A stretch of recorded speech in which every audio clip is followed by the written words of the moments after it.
Hi అండి. Welcome back to our channel Sai మాట నానోట with ఆర్టిక్స్. నేను మీ దేవి. ఈరోజు వీడియోలో ముందుగా వారాహి అమ్మవారిని మనసులో ఒక్కసారి ధ్యానించుకుని వీడియోలోకైతే వెళ్ళిపోదాం. ఓకే, ఈరోజు వీడియో ఏంటి అంటే గనుక మీ శత్రువులు నిర్వీర్యం అవుతారు, శత్రు సంహారం జరుగుతుంది. మీ శత్రువులు అన్న వాళ్ళు లేకుండా తుడిచిపెట్టుకొని పోతారు. మీ శత్రువులు ఏడ్చుకుంటూ వచ్చి మీ కాళ్ళు పట్టుకుంటారు, విలవిల్లాడిపోతారు, గిలగిల కొట్టేసుకుంటారు. తప్పైపోయింది మహాప్రభు, మీ జోలికి వచ్చాం, మీ పేరు ఎత్తాం, మీ గురించి చెడుగా చెప్పాం, తప్పుగా మాట్లాడాం, మీ కన్నీళ్లకు కారణమయ్యాం, మమ్మల్ని వదిలేయండి, మేము మీ కంటికి కూడా కనబడకుండా పరారైపోతాం, అంత దూరం పారిపోతాం, మమ్మల్ని క్షమించండి అంటూ కన్నీళ్లతో వచ్చి కాళ్ళు పట్టుకోవాలా? మీకు క్షమాపణ చెప్పాలా? అయితే ఏం చెయ్యాలో తెలుసా? చాలా సింపుల్ అండి. ఈ ఒక రహస్య నెంబర్ని వారి పేరుతో కలిపి రాసి కాల్ చేసేయండి. గిలగిల కొట్టేసుకోవాలి, విలవిల్లాడిపోవాలి, పరుగు పరుగున వచ్చి ఏడ్చుకుంటూ మీ కాళ్ళ మీద పడాలి. ఇంకా మీ జోలికి రాం, అసలు మీ ఇంటి వైపు మీ పేరు కూడా తలుచుకో, మీ ఇంటి వైపు కూడా చూడం అని చెప్పాలి. అలా మీ శత్రువుల్ని గజ గజ లాడించి మీ కాళ్ళను పట్టించేటటువంటి ఒక అమావాస్య రహస్య పరిహారం అండి ఇది. ప్రతి ఒక్కరూ కూడా చేసుకోండి. ఇది నేను ఒక తాంత్రిక గురువు గారిని కలిసినప్పుడు ఆయన వేరే వాళ్లకు రాసి ఇస్తూ ఉండటం చూసి నేను అడిగి క్లియర్గా డీటెయిల్స్ తెలుసుకుని ఈరోజు మీకోసం ఇస్తున్నాను. ఎందుకంటే ఇది మనకు శుక్ర అమావాస్య, మార్గశిర అమావాస్య ఎంతో శక్తివంతమైనది. ఎందుకంటే మనకు ఆదివారం అమావాస్య, మంగళవారం కానీ శుక్రవారంతో కలిసి వస్తే చాలా అద్భుతమైనది. అలాంటి అమావాస్య రోజున మీ శత్రువులందరికీ గురి పెట్టండి. అందరూ కూడా ఇంకా మీ జీవితంలో ఒక శత్రువు అనేవాళ్ళు కూడా మిగలకుండా పోతారు. అయితే మీకు మిత్రులు అవ్వాలి, లేదా మీ కాళ్ళు పట్టుకుని క్షమాపణలు చెప్పి మీకు కనిపించినంత దూరం పారిపోవాలి. వాళ్ళు ఎంత మొండి వాళ్ళైనా, ఎంత గట్టి వాళ్ళైనా, ఎంత దౌర్జన్యం చేసే వాళ్ళైనా, ఎవరైనా అవ్వనివ్వండి, వాళ్ళ కొమ్ములు వంచి మీ కాళ్ళ మీద పడేస్తుంది ఈ అమావాస్య రహస్య పరిహారం. ఎందుకంటే ఇది ఒక తాంత్రిక గురువు గారి దగ్గర ఎలా చెయ్యాలి, ఏంటి పూర్తి డీటెయిల్స్ తెలుసుకుని ఈరోజు మీ ముందుంచబోతున్నాను. మరి రహస్య నెంబర్ ఏంటి, ఎప్పుడు కాల్చాలి, ఎలా కాల్చాలి తెలుసుకోవాలి అనుకుంటే గనుక మన వీడియోని ఎక్కడ స్కిప్ చేయకుండా మిస్ చేయకుండా చివరి దాకా చూడండి. అప్పుడే విషయం అంతా అర్థమవుతుంది. మన వీడియోకి ఒక చిన్న లైక్ అయితే ఇచ్చేసండి. మన ఛానల్ని ఫస్ట్ టైం చూస్తున్నట్లయితే ఛానల్ని సబ్స్క్రైబ్ చేసుకుని మీ సపోర్ట్ నాకు అందివ్వండి. ఎందుకంటే మరిన్ని ఇలాంటి ఇంట్రెస్టింగ్ వీడియోస్ని మీరు మిస్ అవ్వకుండా ఉంటారు కాబట్టి. అదే చేత హైప్ కూడా చేస్తారని ఆశిస్తూ భావిస్తూ ఉన్నాను. ఇక మీరు ఎన్నో చోట్ల జ్యోతిషం చూపించుకుంటారండి, ఒకసారి ఇక్కడ ప్రయత్నించండి. ఎందుకంటే ఆయన ఎంతో మంది కష్టాలని, సమస్యలని దూరం చేసి ఎంతో మందికి మంచి లైఫ్ని ఇచ్చారు, ఎంతో మందికి హ్యాపీనెస్ ని కూడా ఇచ్చారు, ఎంతో మంది ప్రాబ్లమ్స్ ని దూరం చేశారు. మరి ముఖ్యంగా ఇక్కడ రేపు అమావాస్య రోజు కాల్ చేసిన వాళ్ళకి చాలా ప్రత్యేకమైనటువంటి ఒక స్పెషల్ జ్యోతిష్యం చెప్తారండి. అమావాస్య రోజు ఈయన కఠిన ఉపవాస దీక్షలో ఉంటారు. ఈ రోజు కాల్ చేశారు అంటే నిజానికి మీ ప్రాబ్లమ్స్ అన్నవి ఒక వారంలో తీరాల్సినవి ఒక్క రోజే తీరిపోతాయి. అలాంటి ఒక అద్భుతమైన పూజలు చేస్తారు. కాబట్టి అమావాస్య రోజున ఎటువంటి పరిస్థితుల్లో వదులుకోకండి. ఏదైనా కష్టం ఉంటే రేపటి రోజున గుర్తు పెట్టుకుని మరి కాల్ చేయండి. అద్భుతమైన రిజల్ట్ అయితే మీకు ఉంటుంది. శ్రీ వారాహి అమ్మవారి జ్యోతిష్యాలయం, వారాహి అమ్మవారి ఉపాసకులైనటువంటి గురూజీ సిద్ధాంతి సుబ్రహ్మణ్య రాజు గారు నెంబర్ 1 వశీకరణ స్పెషలిస్ట్ అండి. వీరి మొబైల్ నెంబర్ 7386242425. నమ్మకంతో ఒకసారి కాల్ ట్రై చేసి చూడండి. ప్రతిదీ కూడా ఫోన్ ద్వారా, పూజల ద్వారానే, నేరుగా వెళ్లాల్సిన పని లేదు, పర్సనల్ గా మీట్ అవ్వాల్సిన పని లేదు. ఉన్న చోటనే కదలకుండా, మూడో కంటికి తెలియకుండా మొండి సమస్యలు సైతం మీరు పరిష్కరించుకోవచ్చు. ప్రేమ, పెళ్లి, ఉద్యోగం, రాజకీయం, విదేశీ ప్రయాణం, ధనం నిలకడగా లేకపోవటం, భార్యాభర్తల మధ్య గొడవలు, ఆస్తి తగాదాలు, అప్పుల బాధలు, స్త్రీ పురుషులకు ఎటువంటి గుప్త సమస్యలున్నా నెంబర్ 1 వశీకరణ స్పెషలిస్ట్. అలాగే మీ ఇంటి మీద చెడు ప్రయోగం జరిగి ఉన్న నరదృష్టి, నరఘోష, సంతాన సమస్యలు, మానసిక సమస్యలు, గుప్త సమస్యలు, భార్యాభర్తల మధ్య, లవర్స్ మధ్య అనుమానాలు, అపార్థాలు ఉన్న, థర్డ్ పర్సన్ ఉన్న, అత్తకోడల మధ్య సఖ్యత లేకపోయిన ప్రతి ప్రాబ్లం కి కూడా చక్కటి సొల్యూషన్ అందిస్తున్నారు. మీ వివరాలన్నీ చాలా సేఫ్ అండ్ సెక్యూర్ గా ఉంచుతారు. ఇక్కడున్న మీకే కదండి, దేశ విదేశాల్లో ఉన్న వారికి సైతం అందుబాటులో ఉంటున్నారు. కాబట్టి స్క్రీన్ మీద ఉన్నటువంటి నెంబర్కి ఒక్కసారి కాల్ ట్రై చేసి చూడండి. ఆ తర్వాత మీ హ్యాపీనెస్ మీరేనాతో షేర్ చేసుకుంటారు. మన లైఫ్ లో ప్రాబ్లమ్స్ ఎలా ఉంటాయంటే, ఒకటి మనీ ప్రాబ్లం ఉంటుంది, ఒక రిలేషన్ ప్రాబ్లం ఉంటుంది, ఒకటి హెల్త్ ప్రాబ్లం ఉంటుంది, అలాగే మరీ ముఖ్యంగా శత్రువుల ప్రాబ్లం ఇంకొకటి ఉంటుంది. ఇవన్నీ ఎలాగోలాగా తీసుకోవచ్చు, ఇదంతా మన చేతుల్లో పనే. కాకపోతే ఈ శత్రువులు ఉంటారు చూడండి, వీళ్ళని ఏం చెయ్యాలో అర్థం కాదు. ఎటువైపు నుంచి వస్తారో తెలియదు, ఎటువైపు నుంచి అటాక్ చేస్తారో తెలియదు. పోనీ మన మీద కక్ష ఉంది, మనకు మాత్రమే శత్రువు, మనం ఏదైనా మాట అనటమో లేదా వాళ్ళ కసో కుళ్ళు మీదనో శత్రుత్వం పెంచుకున్నారంటే అలా కాదు, మళ్ళీ ఫ్యామిలీ మొత్తాన్ని అటాక్ చేస్తారు. ఫ్యామిలీలో ఏదైనా ఒక ఇబ్బందికరమైన బాధాకరమైన సంఘటన జరిగితే నవ్వుకుని సెలబ్రేట్ చేసుకుని పండుగ చేసుకుంటారు.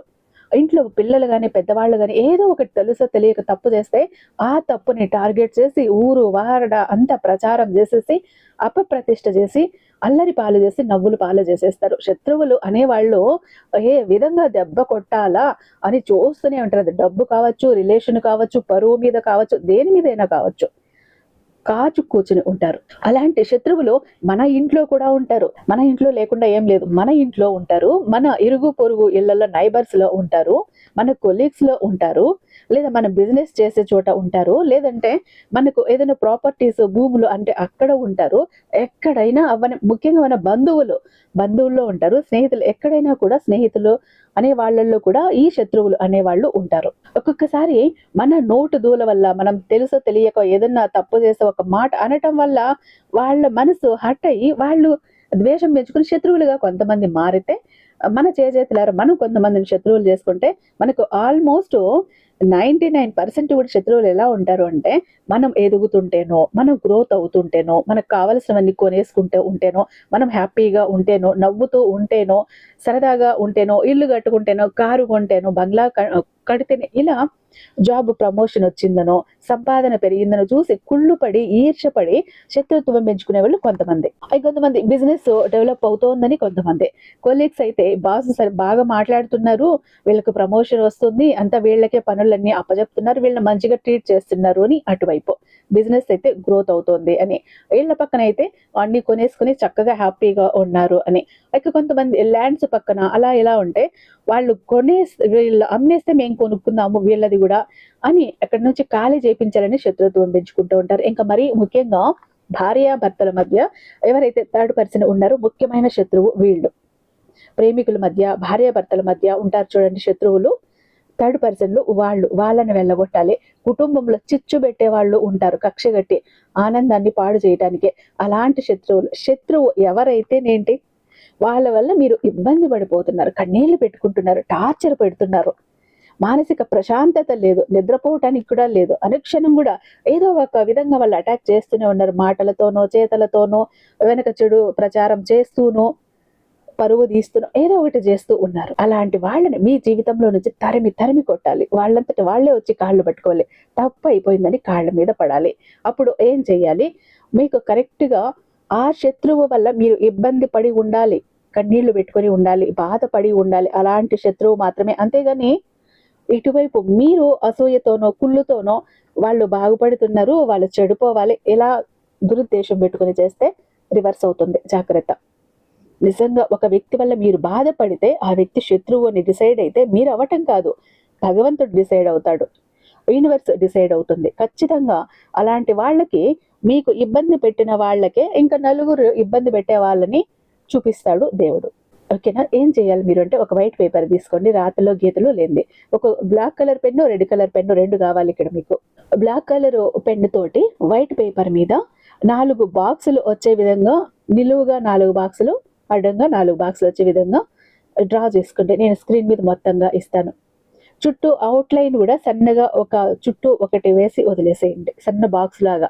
ఈ మధ్యలో ఏదైతే ఉందో అక్కడ మీరు బ్లాక్ కలర్ తో ఈ నెంబర్స్ అన్నవి రాయాలి. చాలా శక్తివంతమైన నెంబర్స్. ఇదే నేను ఆ తాంత్రిక గురువు గారి దగ్గర అడిగి తెలుసుకున్నది, ఆయన రాసేటప్పుడు చూసింది కూడా ఇదే. నేను ఈ నెంబర్స్ ఫస్ట్ ఏం చేస్తారంటే, 4 గడులు అని చెప్పాను, అడ్డం 4, నిలువుగా 4 గడులు, చుట్టూ సన్న ఒక బాక్స్ ఒక్కొక్కటి వేయాలి. అది కూడా ఎలానో నేను స్క్రీన్ మీద ఇస్తాను. ఫస్ట్ ఏం చేస్తారంటే, పై నుండి కిందికి రండి. ఫస్ట్ లైన్ ఉంటుంది కదా, అక్కడ 30, 11, కింద 10, కింద 35. సెకండ్ బాక్స్ 27, దాని కింద 17, కింద 24, కింద 10.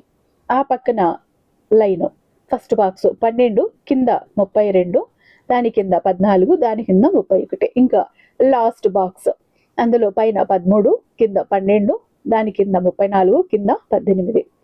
ఇక చుట్టూ ఖాళీ ప్లేస్ పెట్టాను, సన్న లైన్ ఒకటి బాక్స్ వచ్చేలా చుట్టూ ఉంది కదా, అక్కడ కూడా పైన 4 బాక్సులు, కింద 4 బాక్సులు ఇలా వస్తాయి. చుట్టూ కూడా మీకు 4, 4, 8, 8, 16 బాక్సులు వస్తాయి. అందులో మీ శత్రువు పేరు రాయండి. బాక్స్ లో అంతా కూడా మీ శత్రువు పేరు రాసేయండి. రాసేటప్పుడు కూడా వాళ్ళని మనసులో తలుచుకోండి. మరి మిమ్మల్ని ఎలా టార్చర్ పెట్టారో, ఎంత బాధపడ్డారో మీరు మనసులో ఊహించుకోండి. అలాగే వాళ్ళు మా జోలికి రాకుండా అయిపోవాలి, మా పేరు ఎత్తకూడదు, మా మీదకి గొడవకు రాకూడదు, శత్రుత్వం పోవాలి అని మనసులో కోరుకుంటూ ఇదంతా కూడా రాయండి. ఇలా రాసేసారు. ఆ పేపర్ వెనక వైపు రెడ్ కలర్ పెన్నుతో వాళ్ళ పూర్తి పేరు రాయండి. ఇంటి పేరుతో సహా రాయండి.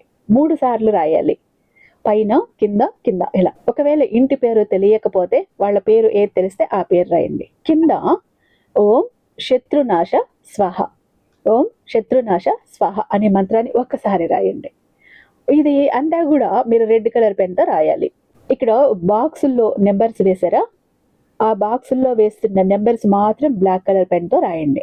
చుట్టూ వాళ్ళ పేర్లు రాసేటప్పుడు, వెనక వైపు వాళ్ళ పేర్లు రాసి మంత్రం రాసేటప్పుడు రెడ్ కలర్ పెన్ యూస్ చేయండి. మధ్యలో ఈ బ్లాక్ కలర్ పెన్ ఎందుకు యూస్ చేసాము అంటే, వాళ్ళ మనసు అంత మలినంతో నిండిపోయి అంత బ్లాక్గా అంత నల్లగా ఉంటుంది కాబట్టి మనం బ్లాక్ కలర్ పెన్తో రాస్తున్నాం. ఇలా రాసేసారు. ఇదంతా ఎప్పుడు చేయాలి అనేది కూడా చెప్తాను నేను, ఓకేనా?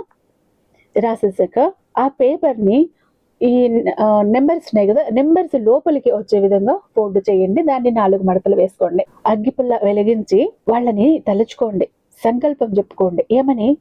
నా జన్మలో నా జోలికి రాకూడదు, నా పేరు ఎత్తకూడదు, నా ఊసు ఎత్తకూడదు, నా మీద ఉన్న ద్వేషం పోవాలి, కుదిరితే మిత్రుత్వమైనా ఉండాలి, లేకపోతే దూరం వెళ్ళిపోవాలి, నా కంటికి కనబడినంత దూరం. నేను చాలా టార్చర్ పడ్డాను, చాలా టెన్షన్ పడ్డాను, నాకు ఈ రోజుతో ఈ పీడ విడుదలైపోవాలి, శత్రు పీడ నివారణ అయిపోవాలి అని అనుకుంటూ అగ్గిపుల్ల వెలిగించి పేపర్ని కాల్చేసేయండి. కాల్చేసాక ఈ బూడిద ఏదైతే ఉందో ఈ బూడిద ఇంటి బయటకు తీసుకువెళ్ళి బయట వేసేసి దాని మీద ఉమ్ము వేసేసి వచ్చేయండి. ఇంక జీవితంలో నా జోలికి రాకూడదు వీళ్ళు అనేసి అక్కడ ఆ బూడిద బయట పడేసి ఉమ్మేసి కాళ్ళు చేతులు కడుక్కొని లోపలికి వచ్చేసేయండి. వాళ్ళల్లో మార్పు వస్తుంది చూడండి. ఎందుకు అసలు మీతో పెట్టుకున్నామా అన్నట్టుగా భగవంతుడు వాళ్ళకి అంత టార్చర్ ఇస్తాడు. యూనివర్స్ అంతగా వాళ్ళని ఇబ్బంది పెడుతుంది.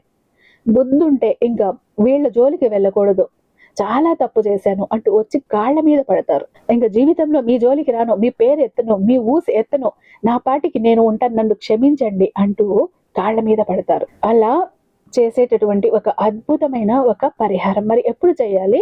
అమావాస్య రోజు నైట్ అందరూ నిద్రపోయాక, అంత భోంచేసి నిద్రపోయిన తర్వాత అప్పుడు మీరు ఏకాంతంగా ఈ ఒక్క పని కూడా చెయ్యండి. ఎందుకంటే మనకు అమావాస్య పరిహారాలు అన్నప్పుడు రాత్రులు మాత్రమే చేస్తేనే అత్యద్భుతమైనటువంటి రిజల్ట్ అన్నది వస్తుంది.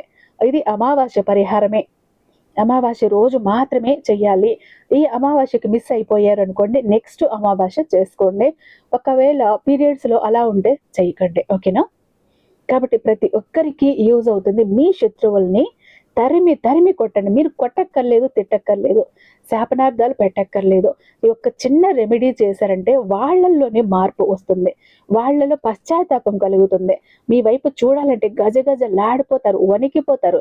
కాబట్టి ప్రతి ఒక్కరూ కూడా, శత్రువులు అయితే ఉన్నారు ఈ రోజుల్లో, అందరికీ ఆల్మోస్ట్ ఆఫ్ ఆల్ ఉన్నారు, ప్రతి ఒక్కరు కూడా చేసుకొని మంచి రిజల్ట్ అయితే మీకు 100% రిజల్ట్ మీకు దక్కుతుంది. ఇక చాలా మంది ఎప్పుడు కూడా బాధపడుతుంటారండి, మా జీవితం ఎందుకు ఇలా అయిపోయింది, ఏ విధంగా ఆనందం లేదు, సంతోషం లేదు, అందరూ చూస్తుంటే అందరూ సంతోషంగా ఆనందంగా హ్యాపీగా ఉన్నారు, అనుకున్న పనులన్నీ చకచకా చేసేస్తారు, అందరికీ అన్ని హెల్ప్ ఉంది, మాకెందుకు ఇలా ఉంది మా జీవితం, అష్ట కష్టాలు పడుతున్నాము, జాబ్ లేదు, కోరిన వ్యక్తి లేరు, బిజినెస్ లో గ్రోత్ లేదు, సంపాదన లేదు, అప్పులు తీరట్లేదు, ఆర్థిక ఇబ్బందుల నుంచి బయటపడలేకపోతున్నాం, మాకు ఇవ్వాల్సిన వాళ్ళు డబ్బు ఇవ్వట్లేదు, కోర్టు కేసులు క్లియర్ అవ్వట్లేదు, తాకట్టులో ఉన్న ప్రతి ఒక్కటి అక్కడే ఉండిపోయాయి, ఇల్లు, పొలాలు, భూములు, బంగారం కూడా ఏవి ఇంటికి వచ్చే ప్రసక్తి లేదు, ఇంట బయట కూడా నిష్కారణమైన నిందలు, నిష్కారణమైన గొడవలు, మనశ్శాంతి లేదు, ఎటు వెళ్ళినా పిల్లలు సరిగ్గా చదవట్లేదు, మాట వినట్లేదు, పెళ్లిళ్ళు జరగట్లేదు, బిజినెస్ లో గ్రోత్ లేదు, జనాకర్షణ లేదు, ధనాకర్షణ లేదు, మెయిన్ లక్ కలిసి రావట్లేదండి. బ్రతుకుదామా కదా అని ఏదో ఒక పని చేద్దామా అని పోతే ఏది ముట్టుకున్నా కూడా మాడి మసైపోతుంది, బంగారాన్ని ముట్టినా కూడా బొగ్గులా మారుతుందంటే మా దురదృష్టాన్ని మీరే అర్థం చేసుకోండి.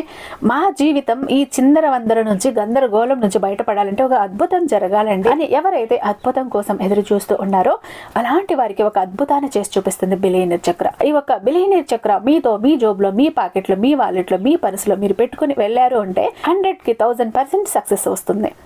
ప్రతి ఒక్కటి మీ సొంతం అవుతుంది. కోరిన ప్రతి ఒక్కటి మీకు దక్కుతుంది. జనాకర్షణ ఉంటుంది, ధనాకర్షణ ఉంటుంది, లక్కు కలిసి వస్తుంది. కోరిన ఉద్యోగం, కోరిన వ్యక్తి, కోరిన ఆస్తి, కోరిన అంతస్తు, కోర్టు కేసులు క్లియర్ అవుతాయి. తాకట్లో ఉన్న ప్రతి ఒక్కటి ఇంటికి వస్తుంది. ఇన్నాళ్ళు మీతో గొడవలు పడ్డ వాళ్ళే ప్రేమగా మాట్లాడతారు. అన్ని విధాలుగా కూడా అనుకూలంగా ఉంటుంది. దూరం అయిపోయిన వ్యక్తులు దగ్గర అవుతారు. ఈ ఒక్క బిలియనీర్ చక్ర మీతో ఉంటే మీరు చక్రం తిప్పుతారు. విష్ణుమూర్తి చేతిలో ఉన్న సుదర్శన చక్రానికి ఎంత పవర్ ఉంటుందో బిలియనీర్ చక్రానికి అంత పవర్ ఉంటుందండి. అయితే మన దగ్గర 2 టైప్స్ ఉంటుందండి. ఒకటి పాకెట్ చక్ర. చెప్పాను కదా, పాకెట్ చక్ర ఒకటి గనక మీ జోబులో, మీ పాకెట్లో, మీ వాలెట్లో, మీ పర్సులో మీరు పెట్టుకుని వెళ్ళారంటే 100% పని చేసుకుని ఇంటికి రావాలి. పని జరగలేదు అన్న మాటే ఉండదు. ఫ్యామిలీ ప్యాక్ అన్నప్పుడు 3 చక్రాస్ ఉంటాయి. ఒకటి పూజా గది చక్ర, 2 పాకెట్ చక్రాస్. పూజా గది చక్ర ఎందుకండి అంటే మీ ఇంటి పరంగా బిజినెస్ ఏరియాలో, వ్యాపార స్థలంలో ఎలాంటి ఒడిదుడుకులు ఉన్నా, నెగిటివ్ ఎనర్జీస్ ఉన్నా, డబ్బు నిలకడగా లేకపోయినా, జనాల కళ్ళు ఉన్నా, జనాల ఏడుపులు ఉన్నా, నరదృష్టి, నరఘోష అన్ని పటాపంచలైపోతాయి. పాకెట్ చక్రాస్ 2 ఎందుకండి? వైఫ్ హస్బెండ్ ఇద్దరు వర్కింగ్ కాబట్టి, ఇద్దరికి సక్సెస్ కావాలి కాబట్టి, అంటే ఒక ఫ్యామిలీకి టోటల్ గా ఒక ప్రొటెక్షన్ లా ఉంటుంది బిలియనీర్ చక్ర. ఎవరికి ఏది కావాలన్నా స్క్రీన్ మీద ఉన్నటువంటి వాట్సాప్ నెంబర్ కి నాకు ఒక్కసారి మెసేజ్ చేయండి. నేను దానికి మరింత దైవిక శక్తి నింపి మీ ఇంటి దాకా నేను పంపిస్తాను. ఐ హోప్ ఈ వీడియో మీకు నచ్చే ఉందని భావిస్తున్నాను. రేపు మరొక అద్భుతమైన వీడియోతో మీ ముందుంటాను. అంతటిదాకా సర్వేజన సుఖినో భవంతు.